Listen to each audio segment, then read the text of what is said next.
Praise the Lord. आप सबको जय मसीह की। मैं परमेश्वर का धन्यवाद देता हूं आज की सुबह दिखाने के लिए। एक और दिन परमेश्वर ने हम सबके जीवन में जोड़ दिया। हम परमेश्वर को कोटि कोटि धन्यवाद दें। एक नया संदेश लेकर मैं आपका दोस्त पास्टर राज मसीह आपके सम्मुख उपस्थित हूं। और आज का जो संदेश है, जैसे कि मैंने कल आपको बताया था कि प्रार्थना में 8 बातें होनी बहुत ज़रूरी हैं। और वो 8 बातें क्या हैं मैं आपको लिखकर बता चुका हूं। और मेरे एक भाई हैं, उन्होंने कहा है कि उसे इंग्लिश में भी लिखें, तो मैं यहाँ पर आपको इंग्लिश में भी बताऊंगा। तो ये 8 बातें हैं: पवित्रता, विश्वास, क्षमा करना, समर्पण, दीनता, आंसू, पुकार और दुहाई। ये 8 बातें प्रार्थना में होनी बहुत ज़रूरी है। कल हमने देखा था पवित्रता के बारे में, आज हम विश्वास के बारे में देखेंगे। तो पूरा संदेश सुनिए और इसे शेयर भी कीजिए ताकि और भी लोग इन बातों को जानें और हमारे साथ जुड़े। मैं आपसे गुजारिश करता हूं कि मेरे इस चैनल के बारे में लोगों को बताइए ताकि और भी लोग इन सच्चाइयों को जान सकें, क्योंकि यहाँ पर जिद है सच को फैलाने की। मेरे और आपके बीच में ये जिद है कि हम सच को फैलाएं। Praise the Lord. तो बने रहिए मेरे साथ और इस वचन को शेयर ज़रूर कीजिएगा। मैं आपसे गुजारिश करता हूं कि मेरे इन चैनल्स को सब्सक्राइब कीजिए, बेल आइकन को दबाइए ताकि नोटिफिकेशन आपके पास पहुंचे, नया वीडियो, नई जानकारी बिना व्यवधान के आपके पास पहुंच जाए। मेरे वीडियोस को लाइक कीजिए और शेयर कीजिए, कमेंट्स बॉक्स में आकर मुझसे ज़रूर बातचीत कीजिए। Praise the Lord. तो जैसे कि आप जानते हैं कि मेरा एक दर्शन है जो परमेश्वर ने मुझे दिया था जनवरी के महीने में, और वो दर्शन आप सभी जानते हैं, एक हॉस्पिटल का दर्शन है। तो उसके लिए आपकी सहायता, आपकी मदद की ज़रूरत है। परमेश्वर हमारे साथ है, सब कुछ परमेश्वर करेगा, लेकिन हमें सिर्फ खड़े रहना है। परमेश्वर हमें ज़रिया बनाना चाहता है, तो हम एक दूसरे का साथ देंगे तभी हम आगे बढ़ सकते हैं। तो मैं आपसे गुजारिश करता हूं, इन नंबरों पर आप मुझसे कॉल या SMS या मैसेंजर पर मैसेज करके या व्हाट्सएप पर मैसेज करके बातचीत कर सकते हैं, क्योंकि सबसे पहले हमें ज़मीन की ज़रूरत है। अगर आपकी नज़र में ऐसा कुछ है तो मुझसे ज़रूर संपर्क कीजिए ताकि हम अगला स्टेप बढ़ा सकें। यदि आप हमारी मिनिस्ट्री के लिए या चैनल की ग्रोथ के लिए कुछ हेल्प करना चाहते हैं तो उसके लिए भी आपका स्वागत है। Praise the Lord. तो आज का जो सवाल है ट्रू पल्स में, वो है कि राजा सुलेमान ने कितने नीति वचन लिखे और कितने गीत, कितने नीति वचन लिखे और कितने गीत। अगर जानते हैं तो कमेंट्स में लिख दीजिएगा, नहीं तो डिस्क्रिप्शन में आपको इस सवाल का जवाब मिल जाएगा। वहाँ पर आपको लिंक मिलेगा ट्रू पल्स का, उसे क्लिक कीजिए और जान लीजिए 1 सेकंड में, 1 मिनट में कि इस सवाल का जवाब क्या है। मैं आपको हिंट देता हूँ, पहले राजा की पुस्तक में ये लिखा हुआ है। Praise the Lord. एक छोटी सी प्रार्थना करके आज के वचन को हम शुरू करेंगे। प्रभु जी, मैं धन्यवाद देता हूँ आज की सुबह दिखाने के लिए और विनती करता हूँ प्रभु जी, आज के वचन को भी शेयर करने मेरी मदद सहायता कर। मेरे होठों को, मेरे दिल दिमाग को छूकर ब्लेस कर। मेरी आत्मा और मेरा शरीर तेरे ही कब्जे में रहे, ताकि बोलने वाला मनुष्य नहीं बल्कि तेरा आत्मा हो। जितने भी लोग इस वचन को देख रहे हैं, सुन रहे हैं, उन सब पर मैं तेरी आशीष बोलता हूँ। हर एक को आशीषित कर, हर एक की रोग बीमारी को, चिंता को, परेशानी को, दुख तकलीफें, लड़ाई झगड़े, तफरके, मन मुटाव, बांझपन, कर्जा, नशा, बेरोजगारी हर एक के घर से दूर कर दे प्रभु जी।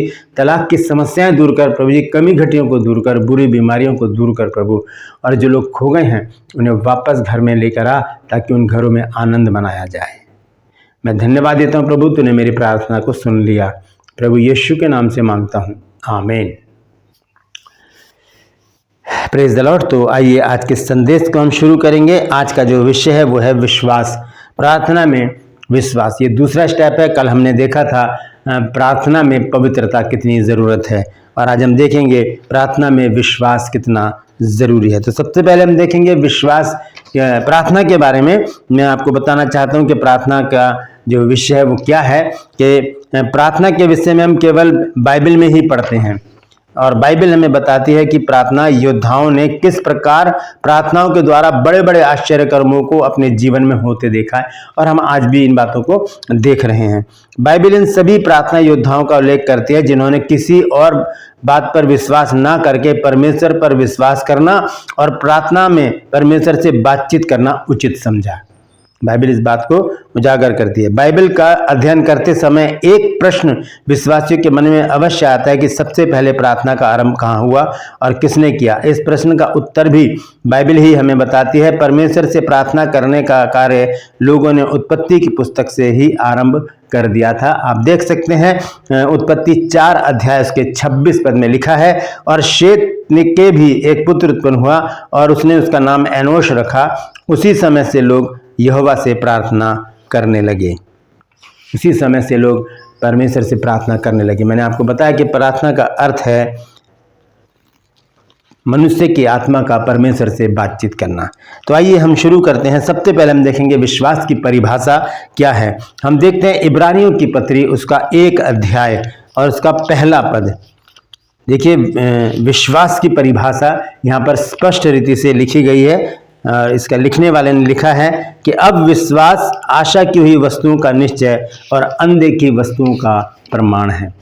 अनदेखी वस्तुओं का प्रमाण। विश्वास एक ऐसी चीज है जिसके द्वारा हम बड़े बड़े काम कर सकते हैं या परमेश्वर से करवा सकते हैं। यहाँ पर हम देखते हैं इब्रानियों 1:11 की पहली आयत को मैंने पढ़ा है, और उसकी 6 आयत को भी अगर हम देखें तो वहाँ पर स्पष्ट रीति से बताया गया है कि विश्वास जो है वो कितना बड़ा काम हमारे जीवन में करता है।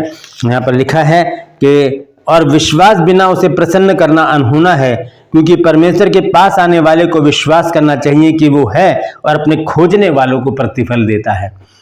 ये विश्वास की परिभाषा पूरे 11 अध्याय में लिखी है। सारे लोगों के नाम लिखे हैं इसमें जो पुराने नियम के जो योद्धा थे, प्रार्थना योद्धा थे, और जिन्होंने परमेश्वर के ऊपर विश्वास किया, उनके विषय में सारी बातें यहाँ पर लिखी हुई है। आप पढ़ सकते हैं इब्रानियों 11 अध्याय में।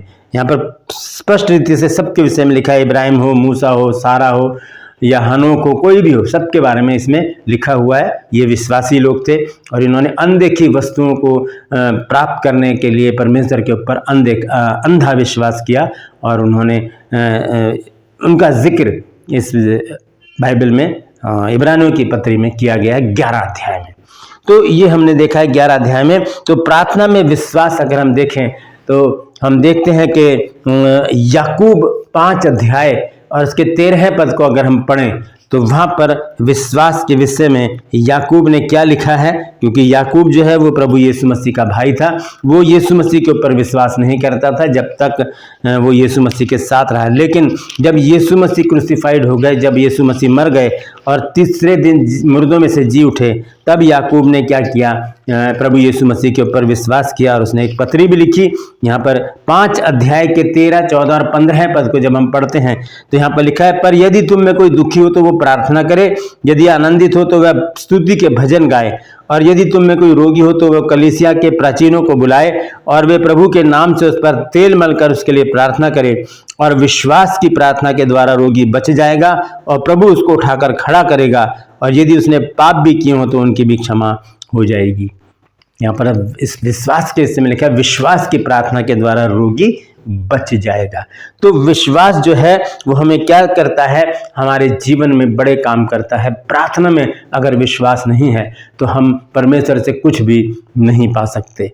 मैं आपके सामने कुछ बातें रखूंगा, 4 बातें हैं जो इसमें मैंने लिखी है। मृत्यु से जीवन मिलता है हमको प्रार्थना में विश्वास के द्वारा, चंगाई मिलती है हमको प्रार्थना में विश्वास के द्वारा, बड़ी मुसीबतें टल जाती हैं प्रार्थना में विश्वास के द्वारा, और सब कुछ हमको प्राप्त हो सकता है प्रार्थना में विश्वास के द्वारा। तो सबसे पहले हम देखेंगे मृत्यु से जीवन हमें कैसे मिलता है। हम देखते हैं जब लाजर मर जाता है, यीशु मसीह वहाँ पर जाते हैं और मरियम और मार्था रो रही होती हैं, तब प्रभु यीशु मसीह मरियम से कहते हैं कि मैंने तुझसे ना कहा था यदि तू विश्वास करेगी तो परमेश्वर की महिमा को देखेगी। उसने कहा हाँ प्रभु मैं विश्वास करती हूँ, और उसके बाद लाजर मुर्दों में से जी उठा।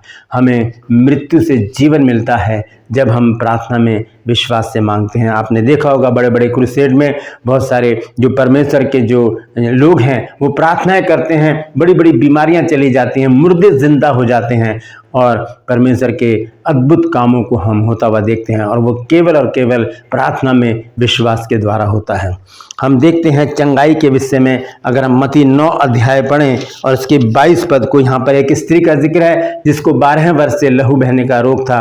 भीड़ की भीड़ यीशु मसीह के पीछे चली जा रही है। वो पीछे से आई और उसने यीशु मसीह के वस्त्र को छू लिया। यीशु मसीह वहीं पर ही रुक गए और उन्होंने कहा कि मुझे किसने छुआ है। पतरस ने कहा तो इस पर तो भीड़ गिरी पड़ रही है। उसने कहा नहीं, मुझे किसी ने छुआ है, क्योंकि मैंने जान लिया कि मुझ में से सामर्थ निकली है। जब स्त्री ने देखा कि मैं छुप नहीं सकती, तब वो उसके सामने आई और उसे बताया कि मैंने क्यों कर तुझे छुआ और कैसे मैं चंगी हो गई। तब यीशु मसीह ने क्या कहा, हम देखते हैं 22 पद में, मत्ती रचित सुसमाचार 9 अध्याय 22 पद में, यीशु ने फिर कर उसे देखा और कहा, पुत्री ढाढ़स बांध, तेरे विश्वास ने तुझे चंगा कर दिया है। तेरे विश्वास ने तुझे चंगा कर दिया है। दोस्तों, हमारा विश्वास हमें बड़ी बड़ी बीमारियों से बाहर खींच कर लेकर आता है। बीते दिनों मैं भी बीमार पड़ गया था, मैं भी हॉस्पिटल में रहा हूँ 13 दिन, और मेरी जो परिस्थिति थी बहुत ख़राब थी। मैं मृत्यु के रस्सियों से बंध चुका था, बिल्कुल मृत्यु के फाटक पर था। वहाँ से परमेश्वर ने मुझे खींच कर निकाला, क्योंकि बहुत से विश्वासी पूरे विश्व में मेरे लिए प्रार्थना कर रहे थे, और मैं भी हॉस्पिटल में था। जब बेड पर लेटे हुए मैं भी प्रार्थनाएं कर रहा था, और उस विश्वास की प्रार्थना के द्वारा परमेश्वर ने मुझे बचाया, मुझे उठाकर खड़ा किया, जिसकी वजह से आज मैं आपके सम्मुख हूँ और वीडियो बनाकर आपके सम्मुख लेकर आ रहा हूँ। तो विश्वास की प्रार्थना के द्वारा रोगी बच जाता है, जैसे हमने याकूब 5 अध्याय 13, 14 और 15 में पढ़ा है। ये स्त्री है, इसको 12 वर्ष से लहू बहने का रोग है। इसने यीशु मसीह के वस्त्र को विश्वास से छुआ, ऐसे ही नहीं जाकर छू लिया। उसने कहा मैं इसको छू भी लूँगी तो मैं चंगी हो जाऊँगी, और इसने जैसे ही छुआ, यीशु मसीह के अंदर से सामर्थ निकली और वो चंगी हो गई। फिर हम देखते हैं कि बड़ी बड़ी मुसीबतें, पहाड़ जैसी मुसीबतें हमारे जीवन से दूर हो जाती हैं। वो कैसे? प्रार्थना में विश्वास के द्वारा। हम मत्ती रचित सुसमाचार में जब देखते हैं 21 अध्याय और उसके 21 पद में, तो वहाँ पर यीशु मसीह ने क्या कहा है हम देखेंगे। मत्ती रचित सुसमाचार 21 अध्याय और उसका 21 ही पद, यहाँ पर इस प्रकार से लिखा है, यीशु ने उनको उत्तर दिया कि मैं तुमसे सच कहता हूं, यदि तुम विश्वास रखो और संदेह ना करो, तो न केवल ये करोगे जो इस अंजीर के पेड़ से किया गया है, परंतु यदि इस पहाड़ से भी कहोगे कि उखड़ जा और समुद्र में जा पड़, तो यह हो जाएगा। समुद्र में जा पड़, प्रार्थना में विश्वास होगा और हम कहेंगे पहाड़ समुद्र में जा पड़, तो ऐसा ही हो जाएगा। दोस्तों, यहाँ पर प्रभु यीशु मसीह पहाड़ को समुद्र में भेजने की बात नहीं कर रहे हैं। यहाँ पर यीशु मसीह का कहने का अर्थ कुछ और है। इस पर मैं अलग से एक वीडियो बना चुका हूँ, लेकिन मैं फिर से आपको एक बार बताता हूँ कि यहाँ पर प्रभु यीशु मसीह ये नहीं कह रहे कि तुम प्रार्थना करो और पहाड़ समुद्र में चला जाएगा। ऐसा कभी नहीं होगा, क्योंकि यहाँ पर यीशु मसीह पहाड़ जैसी प्रॉब्लम्स, पहाड़ जैसी मुसीबतें, पहाड़ जैसी परेशानियों का जिक्र कर रहे हैं। वो कहते हैं प्रार्थना करो और ये परेशानियां, ये चिंताएं तुम्हारे सामने से चली जाएंगी। चाहे बुरी बुरी बीमारियां हों, चाहे हमारे घर में नशे की हालत हो, या चाहे हमारे घर में तंगी हाली हो, हमारे पास पैसा ना हो, हम बेरोजगारी में अपने जीवन को व्यतीत कर रहे हों, हमारे घर में संतान की आशीष नहीं है, हमारे घर में तलाक की समस्याएं चल रही हैं, हम कमी घटी में चल रहे हैं, हम चिंताओं में, परेशानियों में चल रहे हैं, हम कर्जे में डूबे हुए हैं, ऐसी बड़ी बड़ी मुसीबतें हमारे सामने हैं, सुबह उठते ही हम चिंता में बैठे रहते हैं, तो ऐसी बड़ी बड़ी प्रॉब्लम्स विश्वास की प्रार्थना के द्वारा जाएंगी। अगर प्रार्थना कर रहे हैं और विश्वास नहीं है तो कुछ भी नहीं होगा, इतना आप ध्यान रख लीजिए। लेकिन अगर प्रार्थना कर रहे हैं और विश्वास के साथ कर रहे हैं कि हाँ मैंने प्रार्थना की है, प्रभु ने सुन लिया, तो ऐसा ही हमारे जीवन में होगा। मैं आपको यीशु मसीह के विश्वास के विषय में बताना चाहता हूँ। जब लाजर मर गया तब यीशु मसीह ने किस प्रकार से प्रार्थना की, आइए उस प्रार्थना को सीखेंगे। हम देखेंगे यूहन्ना रचित सुसमाचार उसका 11 अध्याय और उसका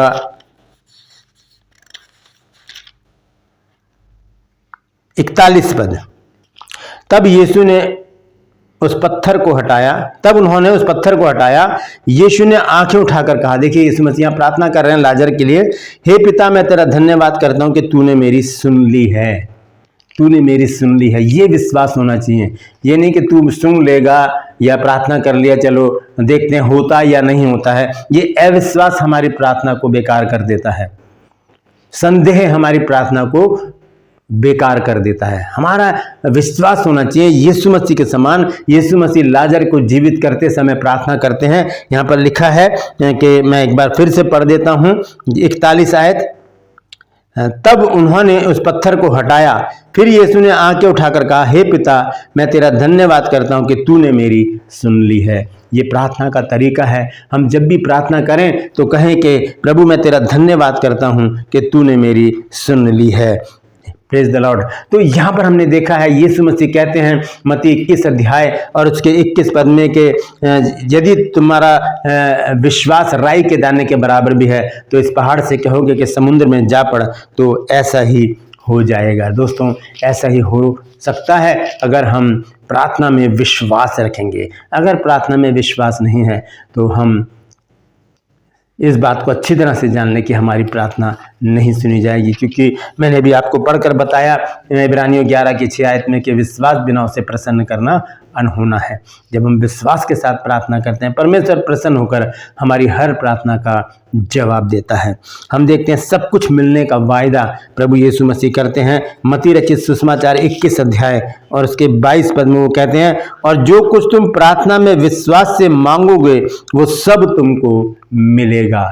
जो कुछ तुम प्रार्थना में विश्वास से मांगोगे वो सब तुमको मिलेगा, सब हमको मिलेगा। तो दोस्तों, प्रार्थना में विश्वास होना बहुत ज़रूरी है। ये वो बात है जो जिसकी डिमांड परमेश्वर करता है। अगर हम परमेश्वर के पास प्रार्थना करने आए हैं तो हमें विश्वास के साथ आना है। हम बाइबल में बहुत से लोगों की प्रार्थनाओं को सुनते हैं, पढ़ते हैं। हिजकिया की प्रार्थना हो गई, डैनियल की प्रार्थना हो गई, हन्ना की प्रार्थना हो गई जो बांझ थी। इन लोगों की प्रार्थनाओं को जब हम पढ़ते हैं बाइबल में, कुरनेलियुस की प्रार्थनाएं परमेश्वर के पास पहुंच जाती हैं। तो ये विश्वास के साथ प्रार्थना करते थे और क्या हो जाता था, परमेश्वर उनकी प्रार्थना को सुन लेता था। तो हम भी तो उसी की संतान हैं। हमें भी तो परमेश्वर ने अपने हाथों से बनाया और रचा है। तो क्या परमेश्वर हमारी नहीं सुनेगा?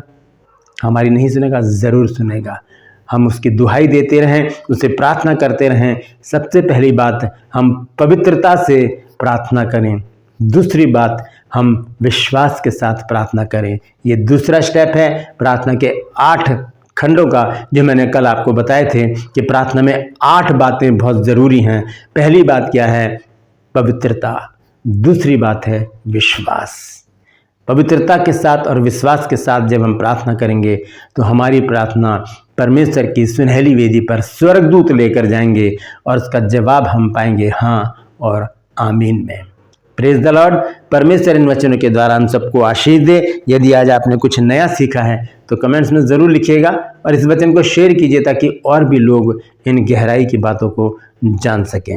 कल हम देखेंगे क्षमा करना, फॉरगिवनेस के बारे में। तो इसके विषय में हम देखेंगे कि जब हम क्षमा करते हैं तब क्या होता है। बहुत ज़रूरी है क्षमा करना। इस विषय पर हम कल बातचीत करेंगे। तो कल फिर से मैं आपके पास एक तीसरा एपिसोड लेकर आऊँगा इसी सीरीज़ का। तो बने रहिए मेरे साथ और इन वचनों को शेयर कीजिए ताकि ये वचन बहुत से लोगों तक पहुँच सके। आप इसे नोट कर लीजिए, आप इसे अपने चर्च में या कहीं पर भी प्रचार कर सकते हैं। Praise the Lord. True pulse में आज का सवाल है कि राजा सुलेमान ने कितने नीति वचन और कितने गीत लिखे हैं। जानते हैं तो कमेंट्स में लिख दीजिए, नहीं तो डिस्क्रिप्शन में आपको इस सवाल का जवाब मिल जाएगा। मैं आपसे एक बार फिर से गुजारिश करता हूं कि ये नंबर है मेरे, इस पर आप कॉल कर सकते हैं, SMS कर सकते हैं और व्हाट्सएप पर मैसेज कर सकते हैं, क्योंकि हमें अभी ज़मीन की ज़रूरत है जिस पर हमें हॉस्पिटल बनाना है। कोई भी काम असंभव नहीं है। मैं बता चुका हूँ आपको कुछ दिन पहले, परमेश्वर के लिए कोई भी काम असंभव नहीं है। जब वो नूह से जहाज बनवा सकता है, मूसा से समुद्र को 2 फाड़ करवा सकता है, गोलियत को मरवा सकता है दाऊद से, तो मेरे और आपके लिए एक हॉस्पिटल को बनाना कोई मुश्किल काम नहीं है, क्योंकि बीच में कौन है? परमेश्वर है। Praise the Lord. यदि आप मेरी मिनिस्ट्री के लिए या मेरे चैनल की ग्रोथ के लिए कुछ हेल्प करना चाहते हैं तो उसमें भी आपका स्वागत है। मैं आपसे गुजारिश करता हूं मेरे इन चैनल्स को सब्सक्राइब कीजिए, बेल आइकन को दबाइए ताकि नोटिफिकेशन आपके पास पहुंचे, नया वीडियो नई जानकारी बिना व्यवधान के आपके पास पहुंच जाए। मेरी वीडियोस को लाइक कीजिए और शेयर कीजिए और कमेंट्स बॉक्स में आकर मुझसे ज़रूर बातचीत कीजिए। Praise the Lord. आज के लिए बस इतना ही, फिर मिलूंगा एक नए संदेश के साथ, एक नया वीडियो लेकर। तब तक के लिए मुझे इजाज़त दीजिए, लेकिन अपना और अपनों का ख्याल रखिए और मैं हमारे दर्शन के विषय में प्रार्थना करते रहिए कि जल्द से जल्द हम इस कार्य को शुरू करें। कल फिर मिलूंगा क्षमा करने के विषय पर एक नया एपिसोड लेकर। Praise the Lord. परमेश्वर आप सबको आशीष दे।